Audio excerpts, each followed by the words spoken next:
আসসালামু আলাইকুম, সবাইকে শুভেচ্ছা জানাচ্ছি। মাসুম মাহবুব দেখছেন ওপেন দ্য ইউটিউব চ্যানেল এবং মাসুম মাহবুব ফেসবুক পেজ। সকালের ব্রেকিং খবরে হাজির হয়েছি। আপনাদেরকে কয়েকটা গুরুত্বপূর্ণ খবর দিতে চাই। খবরটি যদিও রাতের, গভীর রাতের, কিন্তু সকালবেলা আপনারা যারা ঘুম ভেঙেছে তারা হয়তো খবরটি পাচ্ছেন বা অনেকে জেনে গেছেন ইতিমধ্যে। ইসরায়েলের ভেতরে ইরান ভয়াবহ হামলা চালিয়েছে।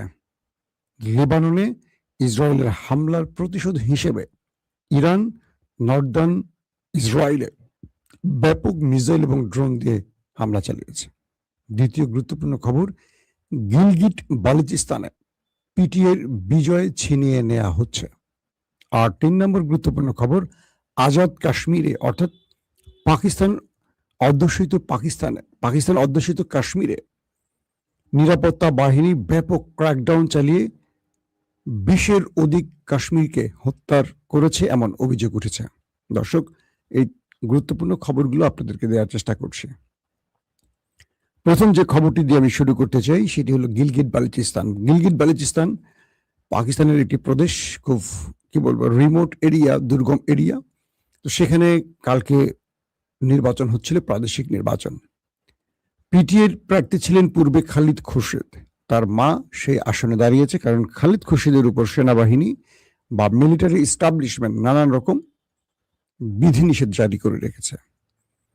নির্বাচনে সব রকম কারচুপি করা হয়েছে, সব রকম কারচুপি, মানে সেনাবাহিনী, পুলিশ বা সরকার তার পক্ষ থেকে প্রকাশ্যে অপ্রকাশ্যে যত রকম কারচুপি আছে সব করেছে।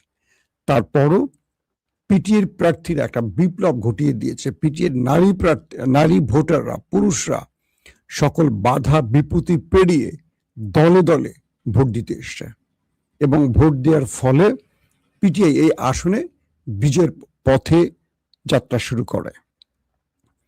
আমি রাত পর্যন্ত যখন ফল গণনার বিভিন্ন রিপোর্ট সংগ্রহ করছিলাম তখন দেখেছিলাম যে পিটিআই বহু ব্যবধানে এগিয়ে রয়েছে। কিন্তু ইন্টারেস্টিং ব্যাপার, বাংলাদেশের নির্বাচনের মতো হঠাৎ করে নির্বাচনের রেজাল্ট স্লো হয়ে যায়।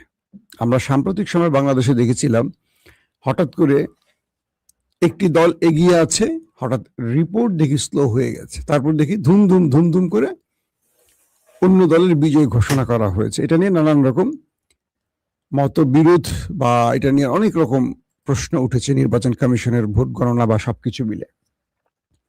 আর হাসিনার কথা তো বলার কোনো প্রশ্নই আসে না। হাসিনা তো নির্বাচনে দিতেন না, একা দাঁড়াতেন, একা জিততেন। তো গিলগিট বালুচিস্তানে পিটিআইকে পরাজিত করার জন্য সেনাবাহিনী, সরকার বা সকল উইংগুলো একসাথে কাজ করার পরও তারা পারেনি। শেষ পর্যন্ত নির্বাচনের ফলাফল গণনা করার সময় যখন দেখছি যে পিটিআই এগিয়ে রয়েছে, তখন সেখানে রেজাল্ট প্রায় বন্ধ করে দেয় এবং বহু রকম বাধা বিপত্তির পর সেই জায়গাটি এখনো চলমান রয়েছে। তবে কয়েকটি সূত্র পাকিস্তানের দাবি করছে তারা পিটিআইকে বিজয় লাভ করতে দেবে না, প্রয়োজনে ফর্ম 47 অনুযায়ী হলেও পিটিআইকে পরাজিত ঘোষণা করবে। দর্শক, এই ছিল গিলগিটের অবস্থা। আর আজাদ কাশ্মীর পাকিস্তানের অন্যতম একটি গুরুত্বপূর্ণ প্রদেশ, যেমন ভারতের অংশ কাশ্মীর আর পাকিস্তানের অংশ কাশ্মীর, জম্মু কাশ্মীর এবং আমরা জানি আজাদ কাশ্মীর। আজাদ কাশ্মীরের জনগণের উপর দেশটির পাকিস্তানের নিরাপত্তা বাহিনী ব্যাপক অ্যাটাক করেছে। একটি ছোটখাটো আন্দোলনকে সেখানকার নিরাপত্তা বাহিনী অস্ত্রের ভাষায় জবাব দিতে গেছে এবং কয়েকজন কাশ্মীরি যুবক নিহত হয়। সেই যুবকদের নিহতের প্রতিবাদে যখন মানুষ রাস্তায় নামে, তখন পাকিস্তানের নিরাপত্তা বাহিনী কাশ্মীরিদের উপর ব্যাপক অ্যাটাক চালায়, চারদিক থেকে লাইট বন্ধ করে তাদের উপর অ্যাটাক চালায় এবং দুপক্ষের মধ্যে লম্বা সময় হামলা পাল্টা হামলার ঘটনা ঘটে। কাশ্মীরের কয়েকজন আমাকে জানিয়েছেন এই ঘটনায় 20-এর অধিক নিহত হয়েছে নিরাপত্তা বাহিনীর হাতে এবং বেশ কজন নিরাপত্তা বাহিনীর সদস্য কাশ্মীরিদের হাতে প্রাণ হারিয়েছে। পাশাপাশি কাশ্মীরের যারা রাজনৈতিকভাবে প্রভাবশালী বেশ কয়েকটি পরিবারের উপর ক্র্যাকডাউন চালাতে গিয়ে বহু লোককে গুম করে ফেলেছে পাকিস্তানের নিরাপত্তা বাহিনী। এই সময় পাকিস্তানের কজন রাজনৈতিক ব্যক্তি বলছেন, আমরা ভারত এবং পাকিস্তানের মধ্যে আচরণের কোনো পার্থক্য দেখতে পাচ্ছি না। যে পাকিস্তান এতদিন বলতো কাশ্মীর কাশ্মীরিদের হাতে থাকবে, সেই পাকিস্তান ভারতের মতো কাশ্মীর দখলদারিত্বে কাশ্মীরকে দখলের যে নেশায় নেমেছে, এটার তীব্র সমালোচনা করে বলছেন কাশ্মীরি জাতি কখনো পরাজিত হয়নি। ভারত 10 লক্ষ সেনা পাঠিয়েও আজ পর্যন্ত কাশ্মীরকে পুরো দখল নিতে পারেনি, পাকিস্তানও পারবে না। কারণ পাকিস্তানের সেনা সরকার, আসিফ মনির সরকার যেই স্বপ্নে নেমেছেন, এটা দিবা স্বপ্ন হবে। কাশ্মীরিরা বলছে আমরা কাশ্মীরিরা পাকিস্তানিকে ভালোবাসি, তার অর্থ এই নয় যে আমাদের উপর জবরদখল করে তারা কিছু চাপিয়ে দিবে, তারা রাজনৈতিক কারণে আমাদের উপর খড়গ হস্ত চালাবে, এটা আমরা কখনো মেনে নেব না। এখন আজাদ কাশ্মীরের দৃশ্য এতটা ভয়ঙ্কর যে সেখানে এখন দুপক্ষের মধ্যে নিরাপত্তা বাহিনী এবং কাশ্মীরিদের মধ্যে মুখোমুখি অবস্থানে রয়েছে। আল্লাহ ভালো জানে সেখানে কি ঘটতে যাচ্ছে। পাকিস্তান সেনাবাহিনী তার রাজনৈতিক ভুলের কারণে 71-এ বিভাজিত হয়েছিল, আমরা পেয়েছিলাম স্বাধীন বাংলাদেশ। এই একই ভুল পাকিস্তানের সেনাবাহিনী বারবার করে। এরপর আমরা দেখেছি যে বালুচিস্তান, খাইবার পাখতুনখোয়া, কাশ্মীর, এখানেও ব্যাপক অসন্তোষ আছে। ইমরানকে ক্ষমতাচ্যুত করে তাকে রাজনীতি থেকে দূরে সরিয়ে সেনা এস্টাবলিশমেন্ট তাদের মদত বাস্তবায়নে, তাদের স্বপ্ন বাস্তবায়নে খাইবার পাখতুনখোয়াকেও সেই দিকে নিয়ে যাচ্ছে। বালুচিস্তানে তো আছেই সংঘর্ষ, স্বাধীনতা লাভের জন্য প্রতিদিনই কম বেশি সংঘর্ষ হয়। এবার আজাদ কাশ্মীরকে সেই পথে নামালো পাকিস্তান সেনাবাহিনী, এটার মাসুল দিতে হবে তাদেরকে। দর্শক, আসছি গুরুত্বপূর্ণ খবরে। এটা কাশ্মীরের বাবলাকোট অঞ্চলের কথা বলছে। একজন প্রশ্ন করছেন কোথায়? কাশ্মীর, আজাদ কাশ্মীরের বাবলাকোট অঞ্চলে এই ঘটনাটি ঘটে। দর্শক, আসছি এবার আপনাদের জন্য পাকিস্তানের খবরে, কি বলে ইরানের খবরে। ইরান ঘোষণা দিয়েছিল যদি ইসরায়েল লেবাননে হামলা করে তাহলে ইরান জবাব দেবে। 24 ঘন্টার মধ্যে ইরান জবাব দিয়েছে। ইসরায়েল যখনই লেবাননে বড়সড় অ্যাটাক করে, ইরান ঝাঁকে ঝাঁকে প্রায় 6টি ওয়েভে ঝাঁকে ঝাঁকে মিসাইল ইসরায়েলের নর্দার্ন সাইডে হিট করে। ইসরায়েল এবং হাইফাতে ম্যাসিভ আকারে ইরানের মিসাইলগুলো ঝাঁকে ঝাঁকে উড়ে যায়। এই সময় পুরো ইরানিরা রাস্তায় নেমে উল্লাস প্রকাশ করে, নারী, শিশু, বৃদ্ধ সবাই নেমে আসে। ইরানিরা এসে উৎসব পালন করে এই আক্রমণের কারণে। বলা হচ্ছে ইরানের যে মিসাইলগুলো দখলদার দেশটিতে হিট করেছে, কিছু তারা ইন্টারসেপ্ট করতে পেরেছে, কিন্তু বেশ কিছু ভয়ঙ্কর মিসাইল গুরুত্বপূর্ণ জায়গাগুলোতে আক্রমণ করে আগুন ধরিয়ে দিয়েছে। এবং ইরান বলছে যদি দখলদাররা লেবাননে হামলা বন্ধ না করে তাদের আক্রমণ অব্যাহত থাকবে। এবং এই সময়টিতে দেখা গেছে লেবাননে, ফিলিস্তিনে বিভিন্ন জায়গায় মানুষের মধ্যে উৎসব সৃষ্টি হয়েছে ইরানের এই হামলায়। এই প্রথম দেখা গেল, এর আগে 2টো হামলা ইসরায়েল নিজে আগে হামলা করেছে, কিন্তু এবার প্রথম ইরান নিজেই দখলদার দেশটিতে আক্রমণ করলো। এবং গভীর রাতের দিকে, মানে প্রায় ভোরের আগ দিয়ে যে খবরটি পেলাম, ইসরায়েল ইরানের পশ্চিম এবং মধ্য অঞ্চলে সামরিক স্থাপনাকে টার্গেট করে ইসরায়েল আক্রমণ করেছে ইরানের ভেতরে। আমরা সেখানকার সর্বশেষ আপডেট এখনো পাইনি, কি পরিমাণ ক্ষয়ক্ষতি সেই খবরটি পাওয়া যায়নি। তবে ইরান এই ঘটনার পর আবারও হিট করেছে, অর্থাৎ প্রথমে ইরান হিট করেছে, তারপর ইসরায়েল ইরানে হিট করেছে পশ্চিম এবং মধ্য ইরানে।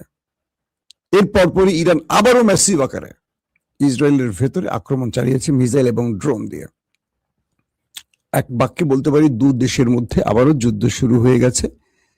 এবং মিস্টার ট্রাম্প নেতানিয়াহুকে শান্ত থাকতে বলছেন, কিন্তু নেতানিয়াহু শান্ত না থেকে অশান্ত হয়ে তিনি আগুন জ্বালিয়ে দিচ্ছেন।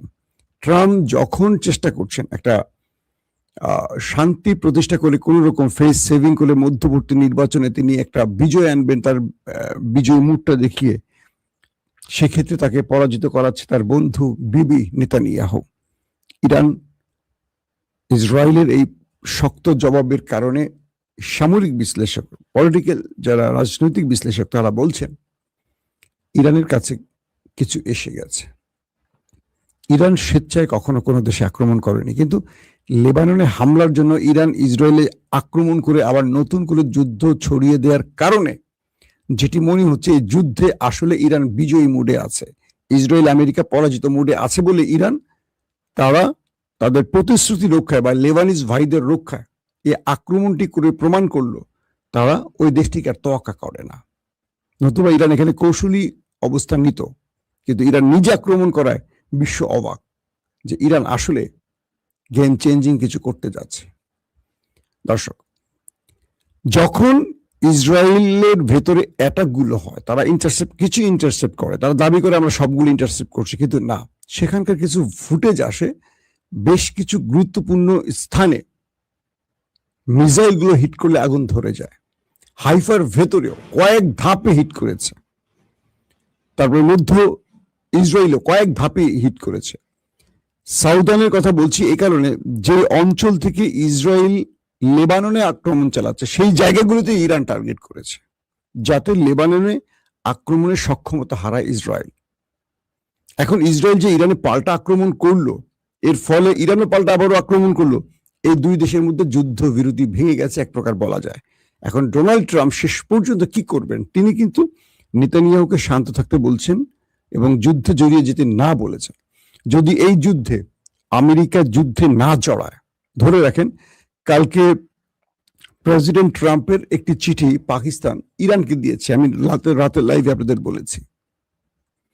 তো কি দাঁড়াচ্ছে তাহলে, সেই চিঠিতে এমন কিছু আছে যেখানে ইরানকে আত্মবিশ্বাসী করেছে, নাম্বার ওয়ান। নাম্বার টু, এই লড়াইতে ইসরায়েল ইরানের লড়াইতে যদি আমেরিকা না জড়ায় খেলাটা জমে উঠবে, কারণ আমেরিকা না জড়ালে ইসরায়েলকে টানা টানা করে ফেলবে ইরান। আর যদি আমেরিকা জড়িয়ে যায় সেক্ষেত্রে আবারও বড় ফ্রেমে যুদ্ধ শুরু হবে। আর যদি ট্রাম্প নেতানিয়াহুকে থামিয়ে পাকিস্তানকে দিয়ে আবারও ইরানকে থামিয়ে দেয় শুধু এই চুক্তির বিনিময়ে যে ইসরায়েল আর লেবাননে হামলা করবে না, তাহলে ইরানের বিজয়, কারণ ইরান এটির জন্য এই আক্রমণটি করেছে। তার মানে হলো ইরান এখন ড্রাইভিং সিটে আছে এবং ইরান চাইলে আমেরিকাকেও মারছে, ইরান চাইলে ইসরায়েলকেও মারছে। আপনি দেখছেন গত এক সপ্তাহ আমেরিকা যখনই কোনো অ্যাটাক করছে পাল্টা ডবল অ্যাটাক করেছে। বাহরাইনে ৫ম নৌবহর ধ্বংস করেছে, প্রায় কাতারে একাধিক মার্কিন বিমান ঘাঁটি ধ্বংস করেছে। টার্গেটে হিট করেছে ইরান এবং সফলভাবে হিট করেছে, সেটা প্রমাণও দেখেছে তারা। তো এবার তারা ইসরায়েলে আক্রমণ করে এটা প্রমাণ করলো যে ইরান এই দুটো রাষ্ট্রকে তকা করছে না, তাদের সাথে যে কোনো বিষয় ইরান লড়তে চায়, লড়তে পারে, লড়ার সাহস রাখে। এই বিষয়টি ইরানকে অনেক বেশি আত্মবিশ্বাসী করেছে এবং ইরানের জনগণ রাস্তায় নেমে এখন উৎসব করছে, বুঝতে পারছেন? আর একটা যুদ্ধ আসন্ন, কিন্তু ইরানের জনগণ রাস্তায় নেমে রাতভর উল্লাস করেছে। আপনারা টেলিভিশন ফুটেজে দেখে ফেলেছেন ইতিমধ্যে। এটি হলো ইরানি জাতি। প্রত্যেকে ভালো থাকবেন। আল্লাহ হাফেজ।